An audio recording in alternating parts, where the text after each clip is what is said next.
Kasabay sa pagunita ng ika-11 anibersaryo ng 9/11 terrorist attack sa Amerika, isang positibong programa ang inilunsad para sa ARMM na inaasahang makakatulong sa mga residente sa naturang rehiyon. Kung ano ito, alamin natin mula kay Joseph Parafina.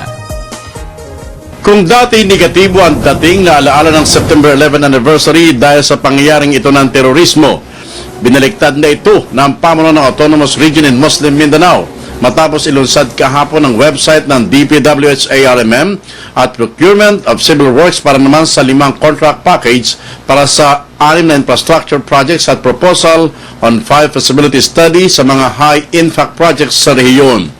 Ayon sa ARMM officials, panahon na para tapatan ng mga proyektong pambayan ang 9/11 para naman makapagdulot na ito ng tulong sa sambayanan. Ang panawagan natin sa kanila, with or without us, in the ARMM, ang tingin ko, we have to continue our reform initiative, especially after 2013 when we have a new set of leaders.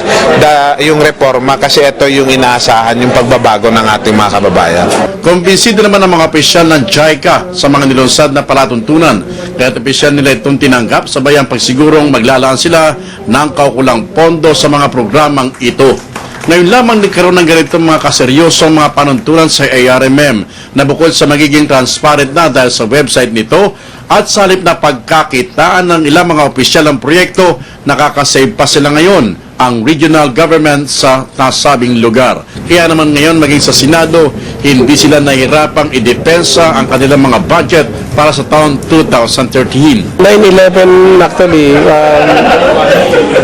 sa ordinaryong pag-iisip ng mamamayan, ito ang nakikita nila yung terrorism na nangyari sa New York at yun ay isang malaking negative image in the case of Muslim communities, no? So sa amin sa ARMM, dahil kami sa ARMM sa pangunguna ni Governor Hataman, we're working on reform. Dapat malaman din nila na hindi naman lahat ng Muslim area o Muslim communities ay walang makikitang maganda o development man lang.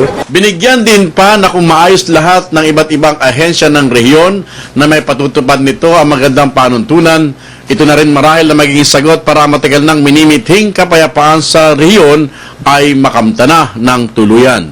Para sa Telebisyon ng Bayan, ako si Joseph Parafina.